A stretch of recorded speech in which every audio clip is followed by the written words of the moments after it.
Ассалаумағалейкум, YouTube арнасы, армысыздар Facebook, Серікжан Біләш парақшасы.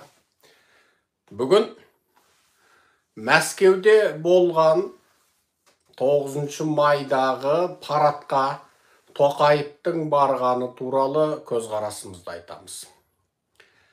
Білесіздер, біз жай ғана танымдық, нанымдық ақпаратты беріп қана қоймаймыз.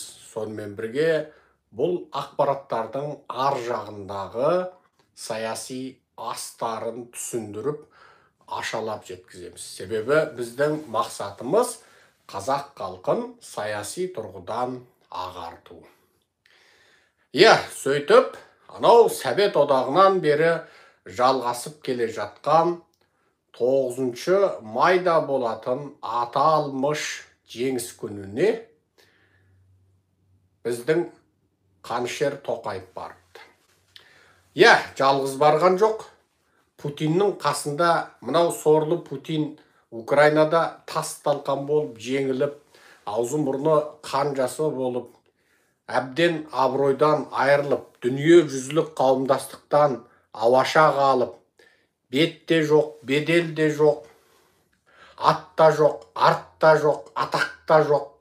Сонымен әбден дүние жүзінде бір өзгеше бір құбыжық болып, Гитлер сияқты болып ауаша қалған тұсында салпаңдап Орта Азияның 5 диктаторы барыпты.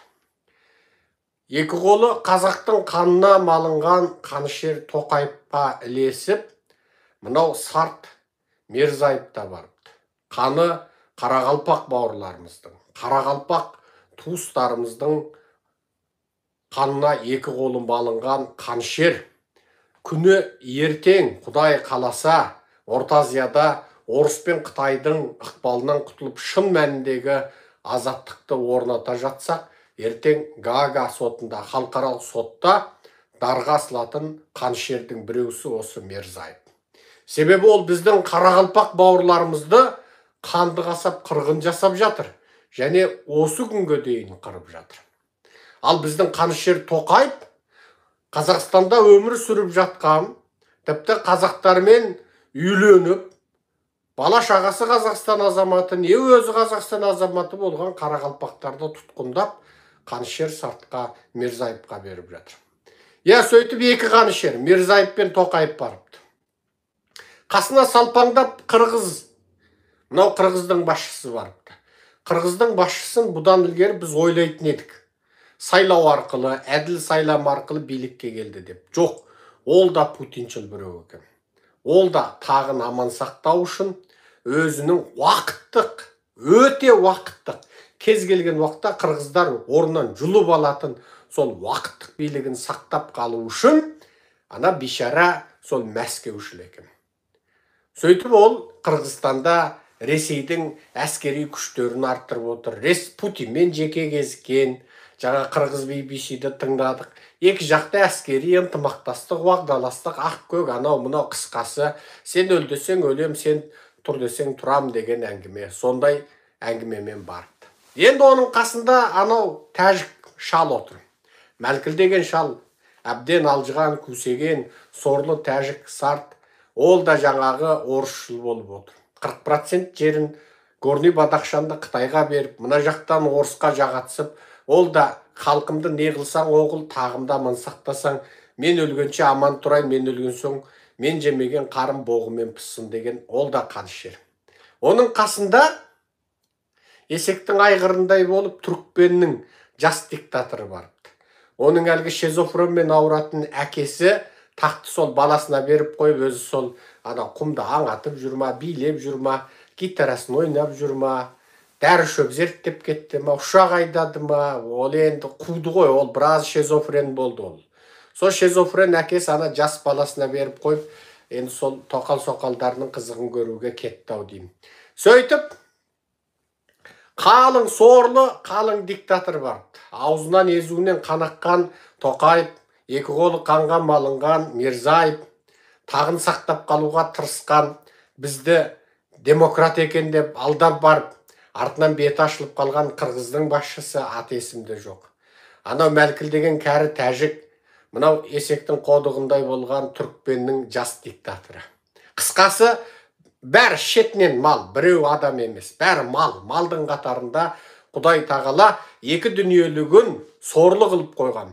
Құдайдың мерімінен, рахымынан қағыс қалып қалған бұл сорлыдар мына дүниеде осындай бір арсыз жұмысқа отырып қалды. Және соны екі дүниелігіне айырбастап отыр. Мынау Құдай ұрған лағнеті адамзат тарихындағы ең сұмдық қанішер Путиннің қасына барып мерекесін мерекелеп, тойлап, ләббәй бегім деп қожасы шақырғанда құйрық ойнап кеткен, жағымпаз қол құсап барған бұл сорлыдардың Мәскеудегі жиналысы, бір-ақ ауыз сөзбен айтқанда, олардың енді Мәскеуге соңғы баруы болуы мүмкін. Яғни бұлар соңғы мәрте Мәскеуге барды. Ендігі оларды біздің көретін жеріміз Гаага болуы мүмкін. Халықаралық сот болуы мүмкін. Ендігі оларды біздің көретін жеріміз қабір болуы мүмкін. Егер оларға қабір бұйырса. Себебі осы 2023 жыл адамзат тарихындағы аса маңызды жыл болмақ. Аса маңызды жыл болмақ. Егер глобалистер билеп кетпесе, егер Американың глобалистері Ресей, Қытай сияқты сұмырайлар дүниеге керек, осы сұмырайлардың арқасында өмір сүреміз деген сияқты бір глобалистік идеяларын іске асырып кетпесе, онда осы 2023 орысқа да, Қытайға да нүкте қойылатын кез келді. Міне, әлгінде ғана CNN-нен естідік, Америка Украинаға 1,2 миллиард доллар көмек пакетін дайындаған. Ал енді осы май, міне бүгін 9 десек, міне майдың 15-16-ларына бармай, алдағы осы бір аптаға жетпей мүмкін 2 апта, Зеленский өткеннен бері зарлаған F-16 Американың бомбалаушы ұшағы Киевте болуы мүмкін. F-16 ұшағы деген нені білдіреді? Білесіздер, мынау Американың 1980 жылы жасаған Патриот әуе қорғаныс кешені Ресейдің кеше жасаған, жасап алып тура дамбалына симай тура мақтанған анау кенжалын атып түсірді. 1980 жылға Американың әуе қорғаныс кешені Ресейдің дыбыстан жылдам 2000 километрге ұшады деген. Ол 2000 километрінің өзі оның ең жылдам кезі, оның жаңағы ол ту басты атылғаннан соңына дейін 2000-мен ұшпайды. Сол міне 2000 километрге дейін ұшады деген, жылдамдығы дыбыстан 10 есе жылдам деген, сол зымыранын атып түсірді. Ал бұл деген сөз Американың қазіргі әуе қорғаныс кешені қалай. Бірақ Киевтің Ресейдің ең жылдам зымыранын атып түсіргенін көріп Тайвань мәз болып отыр. Себебі оларда да Патриот кешені бар, баяғыда сатып алып қойған. Ал Қытай жылап отыр. Себебі Қытайдың зымыранында сол Ресейдің зымыранының ар жақ бер жағы. Енді олар Тайвань кеңістігіне ары қарай қауіп төндіре алмайтынын біліп отыр. Путиннің бұл жолғы 9 майда Киевке зымыран атып жіберіп, Киевті өртке орап, 9 майды керемет құттықтаймыз деген жоспар іске асып, Путин бейшара қабағы түсіңкі, өте бір жылағысы келген қалде, бейшара қалде тістеніп сөйлеп, әрбір сөзіне тон беріп сөйлеп, 9 майдағы парадты өткізді. Бұл Совет одағы құрамында болған барлық ұлттардың жеңісі ақ көк деген бұлжырақ сөздерін ғана түсіндім. Қайта-қайта бір мәрте ме, 2 мәрте 1 минуттық үнсіздік жариялаған оны көрдім. Ары қарай көргемде жоқ, құрышары дедім. Ішімнен кейде бір пендешілік, адамдық бір не келеді. Тура бәрінің басы қосылғанда осы қызыл алаңның төбесінен неғып бір ракет атып жібермеді екен деп. Құдай асықпайды, біз асыққанмен. Бірақ Тоқаев осы жолы Мәскеуге бару арқылы өткеннен бері Еуропа мен Американың алдында өзін демократ көрсетіп, жағатсып, жағымпасып отырған маскесінің бәрінен айырылып қалды. Тоқаев бетіне 40 қабат маске киіп алады. Америка мен Еуропаға барса демократ көрініп, ағылшынша сөйлеп, Қытайға барса қытайша сөйлеп, орысқа барса ойбай қайын жұрт, мен күйеу балаларыңмын, ұлы орыс халқы, ой енді деп. Сендердің мына арақ ішіп алғанда перегарларыңның өзі француздың әтірінен керемет қой деп өледі енді. Енді сол жағымпаз, жалтақ Тоқайдың шын мәніндегі маскасы 40 қабат бетпердесі жыртылып, Мәскеуге барды. Енді Тоқаевты батыс аямайды. Менің саяси сараптамам осығанға дейін дәл келіп отырды. Енді батыс орысты тек Украин жақтан ұруды қаламайды. Енді олар Орталық Азияда бір нәрсе жасайды. Енді олар Тоқаевқа қарсы, Тоқаевқа қыл бұрау салып, құлын даусын Құдайға жеткенше шыңғыртатын бір әңгіме жасайды. Енді орыстың алдыда өрт, артыда өрт болады. Енді Ресейдің ішкі жағында, Орталық Азияда орыс бір қыспаққа ұшырайды. Тоқаевтың Кремльде пайда болуы, Қызыл алаңдағы парадқа баруы, оның өзіне өзі көр қазуы. Батыста Тоқаевты осы күнге дейін шарасыздықтан сөйтіп жүр. Мүмкін ол Орыс пен Қытайдың ортасында қысылып отырғаннан сөйтіп жүр деп ойлайды. Мүмкіндігінше бұл диктаторларды қысып жіберсек, баяғыдағы Кәрімов құсап, батыс сынай салған күннің ертесі Мәскеуге ұшып кеткеніндей, Кәрімов құсап бұлар қашып кетпесін деп, жұмыртқаны қатты ұстасаң сындырып аласың дегендей ептеп ұстап келген.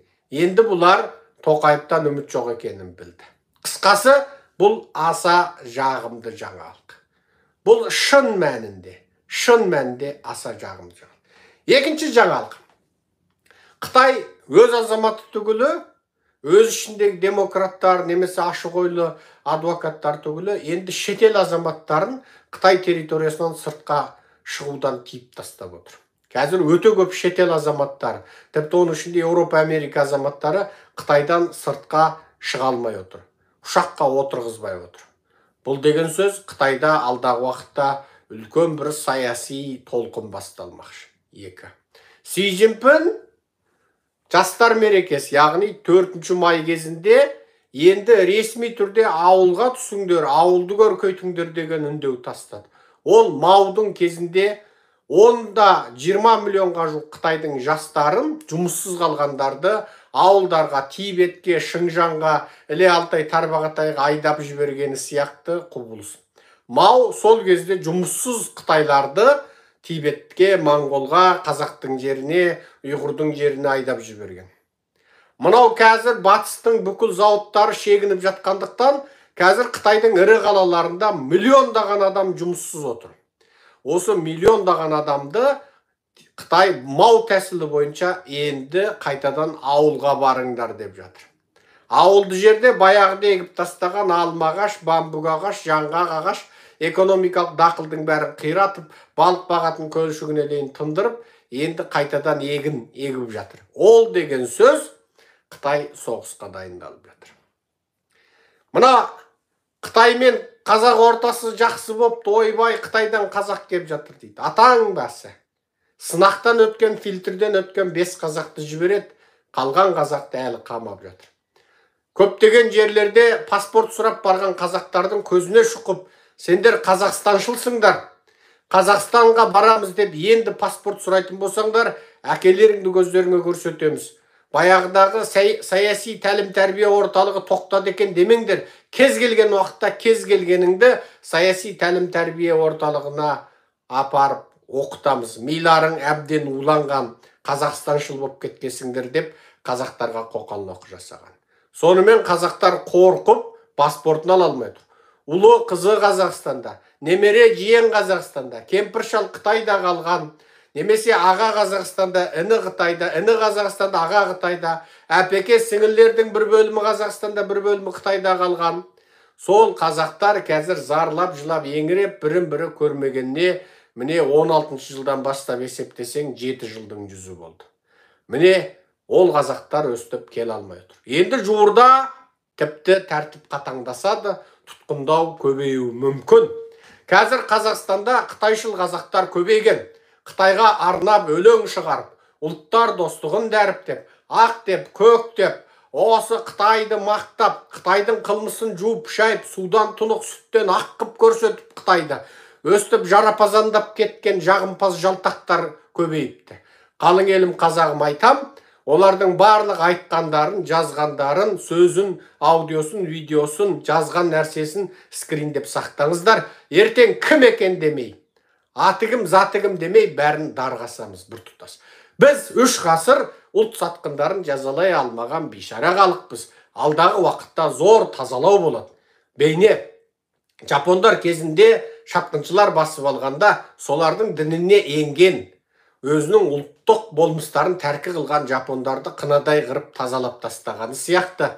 Біз де өз ішімізден шыққан орысшыл, мәскеушіл, қытайшыл сүмелектердің барлығын қып-қызыл тазалап, арылып, денеміздегі рәктің, қатерлісіктің өспесінен арылып, бір тап-таза қазақ болып қайтадан ата-бабамыздың батырлық, өрлік рухын қайта табамыз, қайта ораламыз сол заманға. Қайтадан бір құдіретті, күшті, еркін, азат, демократиялы қазақ мемлекетін құрып шығамыз. Міне Тоқаевтың Мәскеуге барғаны, ол үлкен бір жақсылықтың басы. Ол батыстың көзін ашатын жақсылық. Тоқаев енді өзінің батыс алдында ары қарай ойнай алмайтынын біліп отыр. Ойнай алмайтынын біліп отыр. Қазақтар, біздің жауымыз орыс, біздің жауымыз Қытай, біздің жауымыз орыс пен Қытайға қатар сатылып, жезөкше саясат қолданып, ұлт мүддесін сатып отырған мына Назарбаев Тоқаев жүйесі. Біздің жауымыз, біздің осы Назарбаев Тоқаев жүйесі тұрған кезде бізде ешқашан жақсылық болмайды. Осыны ұмытпаңыздар. Осыны ұмытпаңыздар. Ал барлық ұлт сатқындарының барлық дәлел фактілерін сақтай беріңіздер. Міне соғыста осы юнге қалмай үлкен өзгеріс болады. Соғыста юнге қалмай үлкен өзгеріс болады. Қазір жер бетіндегі соғыста Украинаның танкісі жеткілікті болды. Американың, Еуропаның, Американың, Германияның танктері жеткізіліп болды. Ал әуе қорғаныс кешені, Американдық қорғаныс кешені, Германиялық қорғаныс кешені, Голландиялық қорғаныс кешені беріліп болды. 2. Міне ең жылдам зымыранды, ең ескі Американдық қорғаныс кешені атып түсірді. Енді Украинаның кеңістігі кәдімгі ресейлік мигтерменен қорғану үшін енді F-16 беріледі. Білесіздер, F-16 ол да ескі. Бірақ Украинаның сұрап отырған сол F-16. Қазір F-35-терге дейін бар. F-35-ке дейін бар. Ана 16 сериал. Демек, 1980 жылғы Америка мен Еуропа 2023 жылғы Ресеймен соғыспақшы болып отыр. Бұл үлкен ғылым, білім, ілім, қару, жарақ соғысы. Тарихтан бәрімізге белгілі, Шыңғысхан әлемді несімен жаулады? Атпен және сүйретпе зеңбірекпен жаулады. Білесіздер. Наполеон да солай болды. Наполеонның армиясының Еуропаны қидай сыпырғанда, ол да қаруынан, өте үлкен стратегиялық, тактикалық мықтылығынан және әскерлеріне ең алғаш ұзақ мерзімге шыдамды азық-түлік жасайтын консерва технологиясын ойлап тапқанынан жеңді. Ал отырықшылардың тарих бойы көшпенділерге тең келе алмай отырған, отырықшы халықтардың тарих бойы ұзақ жерге, алысқа, соғысқа бара алмай қор болатынның бір белгісі азық-түлік мәселесін шеше алмады. Ал көшпенділердің жер әлемді ат-тұяғымен таптап үлкен империялар құратын бір себебі олардың азық-түлік мәселесі өте жеңіл болды. Біріншісі торсық, екіншісі айран, үшіншісі пісірған етті сол торсықтағы айранына салып ап, сосын ұзақ мерзімге жететін құрт, өзінің мінген аты, ертіп жүрген биесі, сауып алса сүт, ашытса айран, биесін сауса саумал, ашытса қымыз, міне сол арқылы көшпенділер жер әлемді жаулады. Ол заманда көшпенділердің қолындағы жылқы қазіргі танкі болатын. Міне, қазірде де соғыста осы қару жарақ соғысты. Міне қазір әуе кеңістігін қорғайтын патриот бар, зымырандатып түсетін патриот бар, Кенжелға қарсы патриот бар, орыстың танкісіне қарсы Еуропа Американың танкісі бар, енді тек F-16 кем болды. F-16 осы алдағы бірнеше күнде, тіпті осы бір апта ішінде Украинаның қолына қалай тиеді, соғыста солай өзгеріс болады. Соғыста солай өзгеріс болады. Қазақтар, мықты болайық, үлкен өзгеріске дайындалайық. Үлкен өзгеріске дайындалайық. Үлкен өзгеріс заманы келе жатыр. Бір жақсылық келе жатыр. Өте үлкен жақсылық келе жатыр. Ол мынау орыстың бітетін кезі. Мәскеудегі парад туралы асықпай оны мақалада жазармыз. Бір ғана танып жүр. Бір ғана танып жүр. Басқа танып жоқ. Бір ғана танып жүр. Мықты әскерилер жоқ, баяғыдай зымырандар жоқ, баяғыдай неше түрлі түтікті қару жоқ, ештеңе жоқ. Ал әскерилердің өзі оқып жатқан курсанттар, жап-жас беттері күнге күймеген балалар, міне, әскеридің бәрі алдыңғы шепте жүр. Айтпақшы, Вагнерге қару беріліп қапты. Қазір Твиттерде Вагнердің бастығы 50 боғауыз айтты ма, 60 боғауыз айтты ма зерттеп жатыр. Бүкіл дүние жүзі мына Твиттерде мына орыстың боғауызын зерттеп кеткен сөз болды. Енді Вагнер ойбай қару тиді деп. Шойгуды, Герасимовты тас талқан шығарып, адам білмейтін ең сасық сөзбен боқтаған Вагнер енді соғыста жалғасамыз деп отыр. Ол деген сөз не? Ол Путиннің ішкі командасының өзі қазір бір-бірімен алты бақан алауыз. Орыстың жоғарғы элитасының билігінің өзі бір-бірімен алты бақан алауыз болып отырғандығының белгісі. Енді қайтадан соғыс болады. Соғыста боламыз дейді. Біреулер айтады, Бахмуттан шегінеді, шегінбейді. Біреулер айтады, Вагнер тактика қолданды. Жоқ. Ол бүкіл генералдарын боқтап, аузын бұзып, мына өлген өліктерді қара деген сөзінен, егер ол өліктерді көрсетсе, ол тактика емес. Генералдарын боқтаса, ол тактика емес.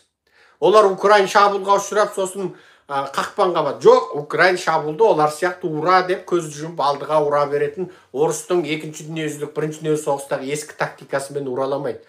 Украинның шабуылы қазір Америка берген қаруларменен тұтас жасанды ақыл парасатпен. Орыстың бір танкісіне бір ғана оқ. Оларда бір танкіге екі оқтатпайды. Себебі бәр төбеден Google-мен, Facebook-пен, бәр жаңағы Starlink интернетпен, жасанды ақыл парасатпен басқарылып отыр. Қай жерде қанша адам, қанша техника кетіп бара жатыр, кім қалай қарай, қай бағытқа атады, бәр орталықтан басқарылып отыр. Оның қасында орыстардікі ескі замандық, ескі технология. Бұл бір. Екінші бір нәрсе. Вагнер басшысы бізде қару жарақ 70% жетіспейді дегеннен ақ орыстың шипасы бітіп отырғанын білуге болады. Үшінші бір нәрсе.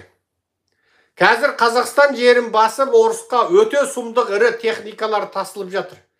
Қазақтарға айтам, бүкіл Ақтөбе шекарасы, Орал шекарасы, бүкіл мынау Жаркенттің шекарасы, Қорғас шекарасы, мына Чонжының шекарасы, мына Бақтының шекарасы, Майқапшағайдың шекарасы, бүкіл Қытаймен шекара жердегі қазақтар, қолдарыңызға телефон алыңыздар.